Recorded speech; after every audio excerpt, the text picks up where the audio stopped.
Sometimes I like the stuff that happens early. That was so fast. Like I asked for a guitar and then it just materialized.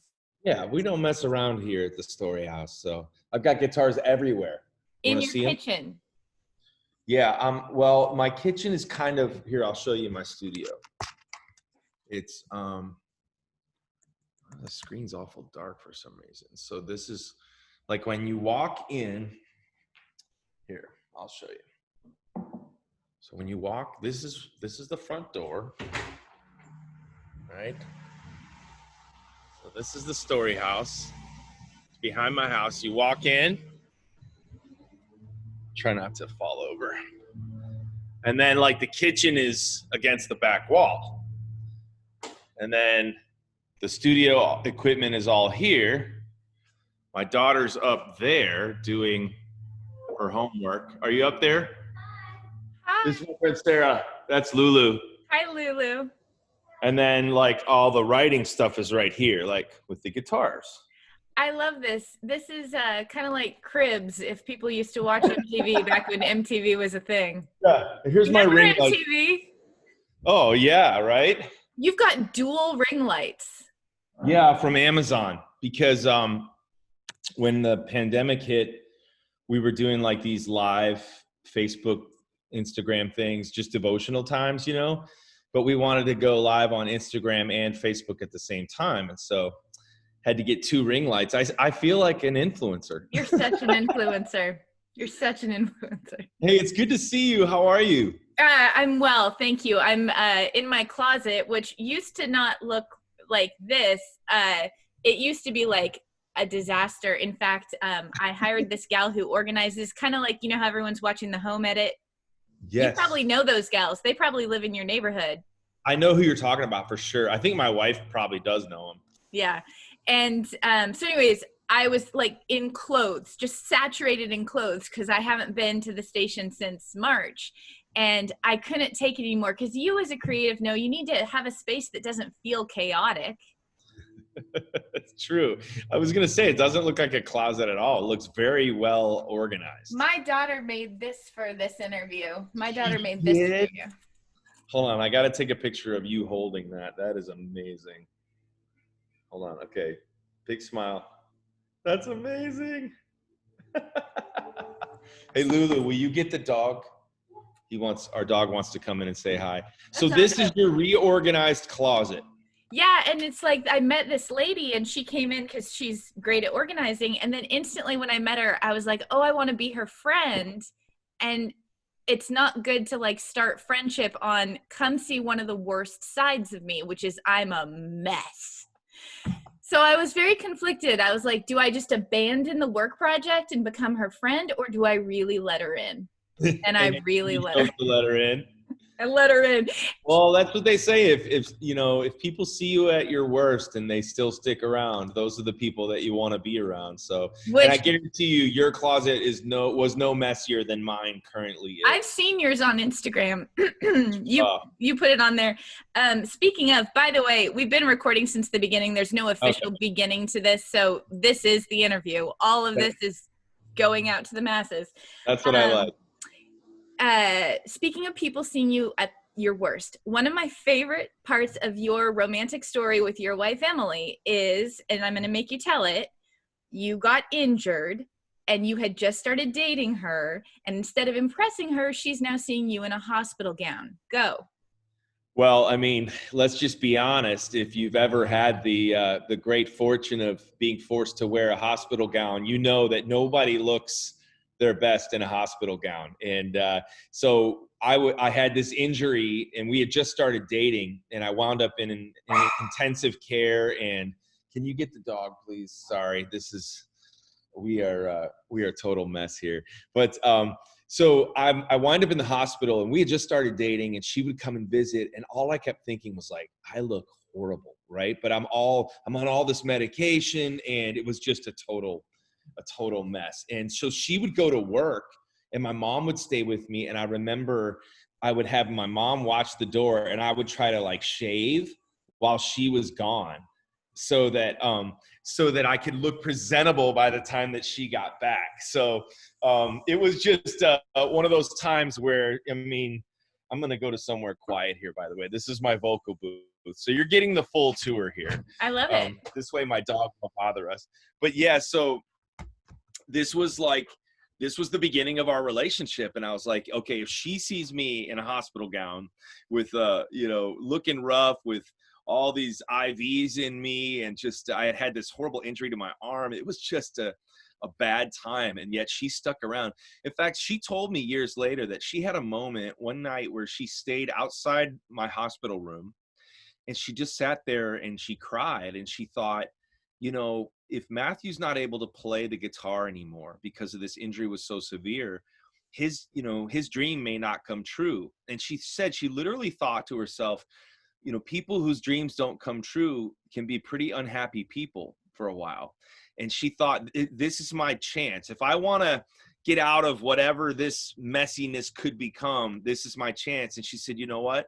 I decided in that moment I was going to stay right there. And she said, right at that moment, my parents had arrived from Chicago to come and be with me. And they turned the corner down the hall and saw her, and they all started hugging and crying. And that was a moment where she knew, even before I asked her to marry me, that she was going to spend her life with me. Isn't that so cool?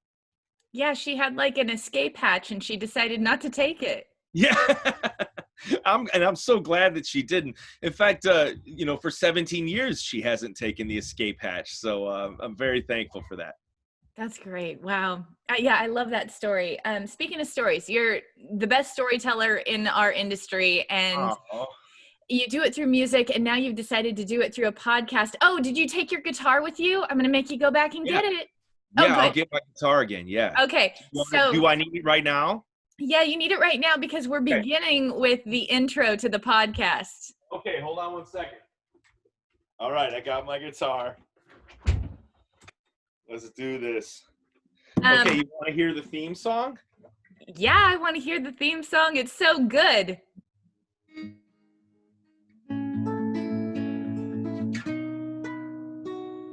Hello, my name is Matthew West, and I'm the host of this podcast. It's called the Matthew West Podcast, and I really hope you like it. Hello, and then my kids say, hello, his name is Matthew West, and he's the host of this podcast. It's called the Matthew West Podcast, and he really hopes you like it. I really hope you like it. It was always my dream to have a job where I wrote jingles for products. I always thought that would be a fun job. And so creating the podcast, I thought this was my chance to write a severely annoying jingle. Yeah. And people tell me that song gets stuck in their head and they get really mad at me, and I'm happy about that. You've had some great guests. The one I liked most recently was you did a Q&A, and there was, do you remember Aiden, the 13-year-old entrepreneur that's going to take over the world? Yeah, he was so cool, wasn't he? He was I think he was even younger than that. I want to say, I thought he said he was sixth grade. Yeah, you're right. 6th grade. And he was just he's like, oh, Matthew, I have 5 businesses and God's really blessed me. And he kept just saying, God is so powerful. God is so powerful. And I thought, man, what a little motivational speaker. But he said he does graphic design and all these different things. And I just thought that is so cool. So I loved, getting these calls. So we set up a Google voicemail, a hotline for, probably not unlike where people would call into the station for you guys. And, so I get to listen to their voicemails, and they can ask me questions or tell their story. So when I'm out on the road, we do this VIP Q&A before the shows.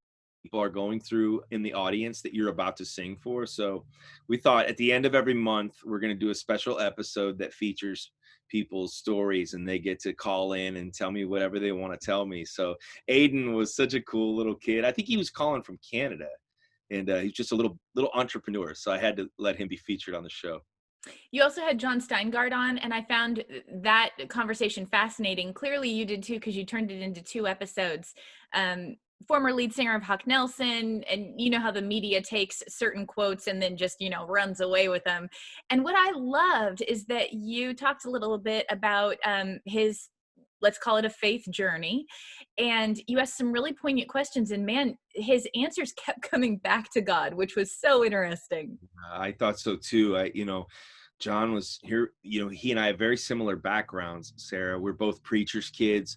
We got into Christian music. We've been touring around the country, singing about Jesus everywhere we go.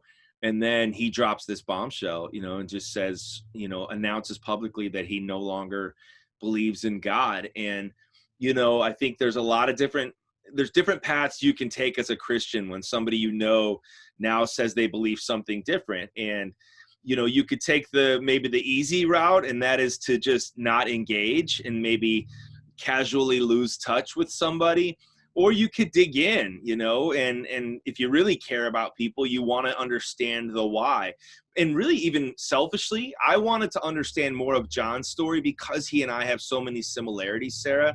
And I know that like the enemy never stops coming at us, and he's always going to find a different way. If your heart is a house, just because your front door is locked doesn't mean he's not looking for a window or a back door to get in. And so it was important for me to sit down with John. I was disappointed by the criticism that I received from other Christians who said, why would you give his lack of belief a platform? And I thought, boy, as a believer in Christ, you would hopefully be confident enough in your faith that you can sit down with somebody who doesn't believe what you believe, and you wouldn't have to be worried that your faith is going to be weakened. But instead, what that conversation did for me is it only strengthened my faith even more. And as you said, Sarah, like he kept coming back to God. He even said that he still prays, which really struck me. And I thought, well, why do you still pray if you don't believe in God? He goes, because I want him to be real. And I just thought, wow, there's still a little flicker there. And I think deep down in his heart, he even shared, he wants that flicker to become a flame. And so I love that guy. And I'm glad that we got to have and really maybe show people what it looks like to sit down, have a civil conversation with someone who maybe sees the world from a different vantage point as you. And guess what? We didn't have to shout over each other. We weren't interrupting each other. It wasn't a conversation filled with hatred or gotcha tactics. It was an honest conversation, asking some of the hard questions and asking the Lord to show up in a powerful way. Yeah, you're just a natural podcaster. I mean, how many episodes? I'm not sure how many episodes you're in now. It launched about a month ago or so. I've lost all track of time. I know, it's so weird. I can't believe that you haven't been able to go to the station since March. It's actually been, I've got a 13-year-old, an 8-year-old, and a 4-year-old. And I've always worked, right? I've done this for 18 years. And so to have time home with my 4-year-old, even though she's a personal Zoom crasher and might come in here at any moment, it has been one of the greatest gifts. I remember feeling a little frustrated in the summer and like claustrophobic and, wanting to go get coffee and be with adult humans. And I felt like the Lord just said to my heart, like, your 13-year-old is getting ready. Like the sun is setting on her childhood.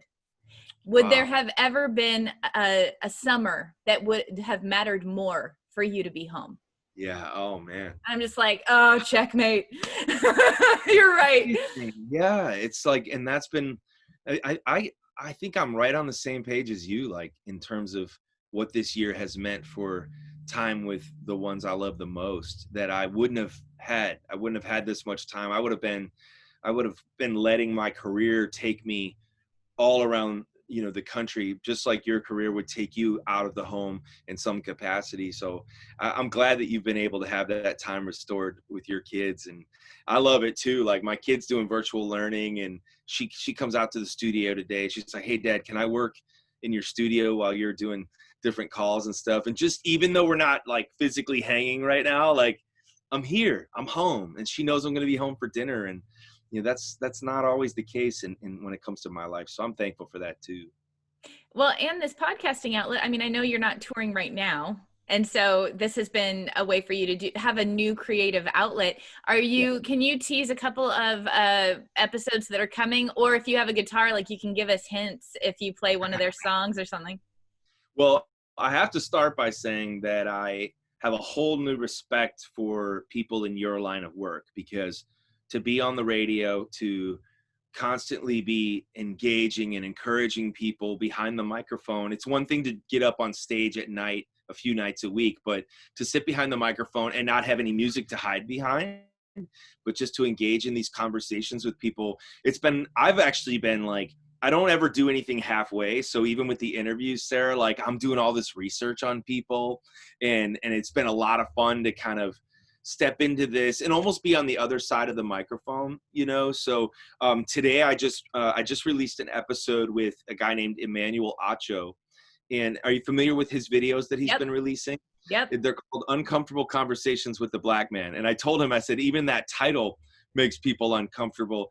But he's been releasing these videos in 2020, and they've gone viral. Millions of people watching them. Videos with different high profile and just everyday people, but like Matthew McConaughey, they sit down and have this conversation. I made him tell me that I was the most handsome Matthew that he had interviewed with, but he couldn't say it with a straight face. But we sit down and we had this conversation, and we talked about racism in our world, and he just offered just an incredible perspective and really challenged me in a big way. So not every episode is really music driven, and I've wanted that to be asserted from the beginning. So next week I'm actually interviewing, speaking of music though, I'm interviewing, well, let me see, singing, oh Lord, keep me in the moment, help me live with my eyes wide open, 'cause I don't want to miss what you have for me. Jeremy and AD Camp. Jeremy and I were on tour, was it 2 years ago? And we wrote that song. And then he called me. He's like, hey, that song's going to be on the radio. And I was like, well, will you be on my podcast? So they just put out a worship project. So I'm going to have them on the show. I've had, let's see, how about I'm just a nobody trying to tell everybody all about somebody who saved my soul. Ever since you rescued me, gave my heart a song to sing, I'm just living for the world to see, nobody but Jesus. I'm living for the world to see, nobody but Jesus. Mark Hall from Casting Crowns. I think he's going to be a regular on the podcast because we write so many songs together. You know who I just talked to recently that's going to be next week's episode is Angie Smith. I love her. I love her. She's the funniest and the smartest. When you get the smart and the funny, you're just like, oh, I'm toast. Here, you just take the microphone for a half an hour. I'm going to tell her you said that. That will mean so much to her. She's incredible. I've known her husband for a long time because he's in a group called Selah. And so we've written songs together, and her husband's an amazing world-class singer. But she has been teaching out of her hardship. She and her husband lost a child, and that's what started her blogging. And man, she sat down with me, and last year she lost her father, and she said something to me that is in the episode, but she said, you know what? In 2020, I'm dealing with everything the world's dealing with, COVID and everything, but I'm also dealing with the loss of my dad. And she said, but one of the beautiful things is that I feel like I lost my dad, but I found my father. And she just was sharing how God has revealed himself to her, even in the midst of tragedy. And so I'm getting to I feel like my faith is growing. Does that happen with you when you interview people? I mean, not goofballs like me, but when you talk to people and you have these conversations, it's like, it like goes past the point of being a job. It's like, wait a minute, the Lord's actually speaking to me right now through what this person's saying, you know? Yeah. I mean, Matthew, I'm a podcast of your subscriber and I'm listening. And then I have this excitement like, oh, I actually get to talk to him about this. Well, I need to have you on the show. If it wasn't this, I'd be calling like Aiden or Bob Smiley, and I'd be like, I have a question. Angie Smith, I think her Bible study that is out is called Mended. Oh, it's called Matchless. Matchless. Yeah. There's probably a Bible study out there also called, I think she maybe also wrote one called There's Seamless and Matchless. Okay, Matchless. Yeah. Sorry, Angie. And then she said she's working on a new book called Woven. And so my one joke that I had for her to start the interview was, did you grow up in a sweater making factory? And that made her spit her coffee out. So that, I felt like that was, I like to prepare at least one joke for every episode. Back when iPhones were like generation 1 or something, and everyone was starting to play Words with Friends, like when Words with Friends was like the thing. I don't remember how it happened. I don't understand technology. All I know is like if you play through your Facebook account, it connects with random people. All I remember is one day I got a direct message from her, and I was like, everybody stop the phone. Like Angie Smith just messaged me. Why? And I find out that she wanted to know why my Words with Friends score was so high. And then I felt the same conflict that you and I talked about on the beginning of this interview, which was the interior design lady needing to see my mess. It wasn't my Words with Friends score. I married a brilliant genius who could kick everyone's tail in Scrabble, and he was playing on my account. So I had this crisis of faith. Like, do I tell this woman that it's my husband or do I let her think that I'm that great? So what did you do? I confessed. Yeah. Like, it's my husband, but I really want to be your friend. So your husband just has this gift of words, like he can just find the high scoring No, word, he just can like do all the puzzles and words, and I gave up playing any board game with him ever. It's just never gonna end well. Oh, I love it. I love it. Well, this is the common thread of our interview, like that you're willing to be honest and you're willing to share the truth. I love that. It's hard to admit that though. That's good. I think that I love how you give the little acoustic tease of who's coming next week or whatever. You might want to build that into your podcast, because I love when you have a guitar in your hand and you process through music or jingles. You like that? Oh, I love it. Yeah. So you think I should do that in the show? Mm-hmm. My friend Sarah from Seattle talking to me on the Zoom. Thanks to the people that she called to help her. She's sitting in a clean room. You know, something like that. I couldn't figure out what rhymes with closet. I know, you always just have to go for like the room, Zoom, me, free. I can Maybe tell. I need your husband's help. Oh, yeah. Matthew, your podcast is fabulous. I'm so grateful that you figured out how to do it and that you are putting it out there. And thank you. That's very kind. Anything else coming up besides more episodes, like a tour? Anything else you want to talk about? Gosh, 2020's been like just a strange year of almost a year of reinvention in some ways, and some ideas that I've had for a long time that touring made it too exhausting to really pursue. So really what's been next for me is working on my next book. And so I've been spending a lot of time doing that. And then I'm releasing a new Christmas song inspired by one of the hardest years that I can recall in my lifetime. And so it's a song called The Hope of Christmas. And I'll sing. You want to hear a little bit of it? Yeah. It says, take me back to 8 years old, a little church on a dead-end road, with a candle flicker in one hand and Dad's hand in the other. Take me back to silent night. My heart was full, the world was right. Right now the world looks nothing like those innocent Decembers. These days peace on earth is hard to find, and I need you to remind me one more time. You're still the hope of Christmas.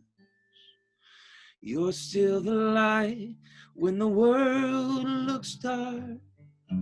You're still the hope of Christmas.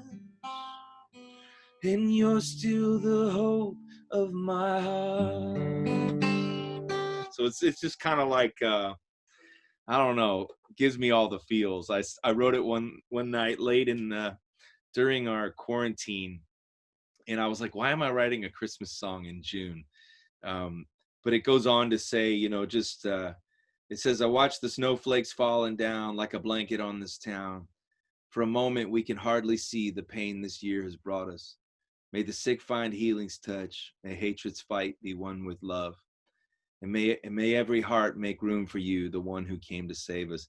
So I really wanted to capture, the heartbreak of COVID and the racial divide and the tension in our nation, but also like cover it in the way that a blanket of snow covers the earth, just as a reminder of like, hope is not lost. It may not be seen, but it is not lost.